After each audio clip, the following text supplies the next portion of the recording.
It's been a week since Donald Trump was elected President of the United States.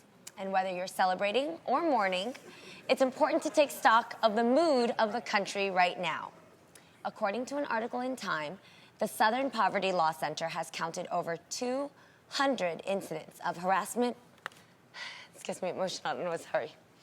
Reported since the election. Okay, I got that. For example, several students at a middle school in Royal Oak, Michigan, were caught on video chanting.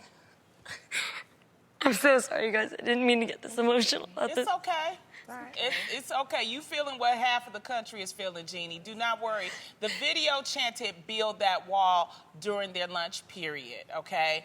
Monica. Okay.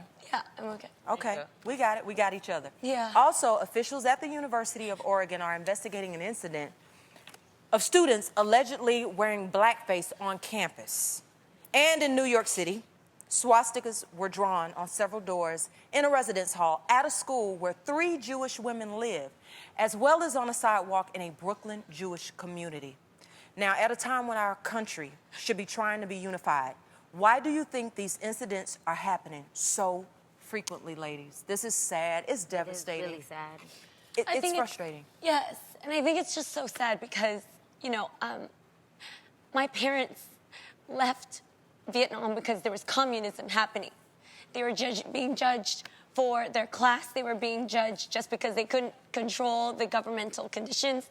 So they fled to America because the one place in the entire world where every single person has a voice.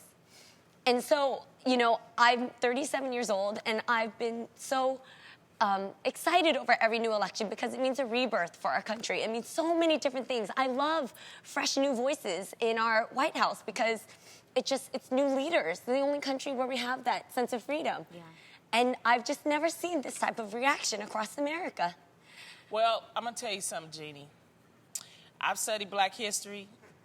I've got people in my family that know Black history that have told me, you know, things that this has happened. This has been happening for a long time, okay? Yeah. And now America is getting a wake-up call. Yeah. It's getting a wake-up call that we need to have a serious, not only a discussion, but we need to understand why this stuff is happening. And it's not right. I mean, you know, this is a democracy. And part of democracy is sometimes your candidate wins and sometimes your candidate loses. Right. So if you're on the part where the candidate is losing, you got to understand why, and you try to mobilize. You know, protest is different than harassment. In my opinion, it's a big difference. Yeah. So what's happening here is harassment. That's not protesting, that's harassment. And this is the reason why we have a show like this that I'm very proud to be a part of, so that we can have discussions like this, so that we can have experts come on and explain to people the difference between what is a harassment and what is a protest. Because these are harassments to people. We are all here in the United States of America, no matter what, and you should have the freedom to express yourself, but not in a harassing way. Yeah. You should still be respectful to everyone. And I think that no matter what happens, you can disagree with people, you can have different beliefs. You shouldn't disrespect people. And I think it's incredibly disrespectful to draw swastikas. It is incredibly disrespectful to chant "Build the Wall." Granted, it becomes difficult when you have a president who makes it okay to do things like that, or empowers people to think that that is okay to say or do. With the Build the Wall situation, I don't think he's walked around drawing swastikas anywhere, but for the Build the Wall thing, I think that has to be so hurtful. If you're a Latino or a Mexican in that school, how that must make you feel must be awful. So well, you know, I'm going to tell you something. In a recent 60 Minutes interview, when asked about reports of racial slurs and personal threats against African Americans, Latinos, and gays by some of his supporters, Trump said he was saddened to hear about that and that they should stop it because he wants to bring the country together. Now, this is why. Yeah, I applaud that. You have to applaud, you know, that. You guys, okay.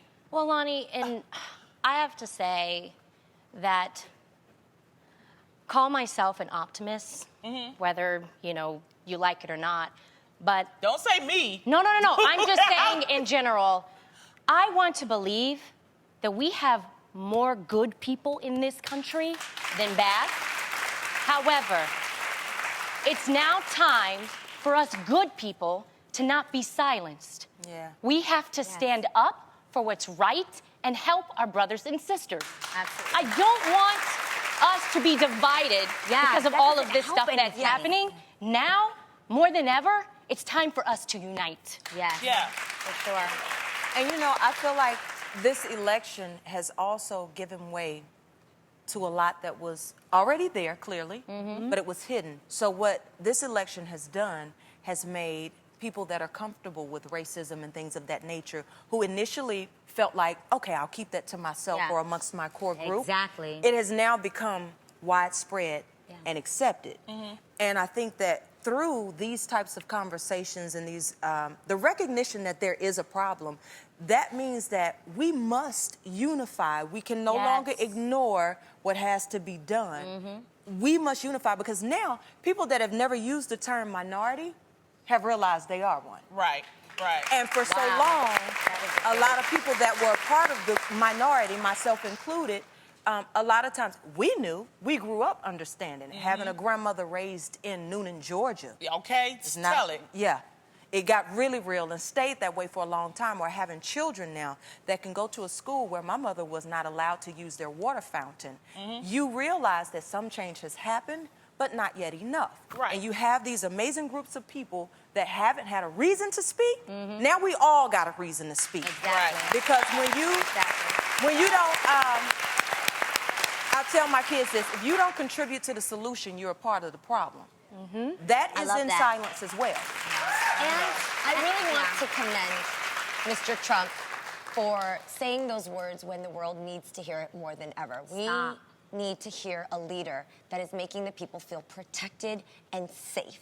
That's the number one quality that I look forward to in my president, who it may be.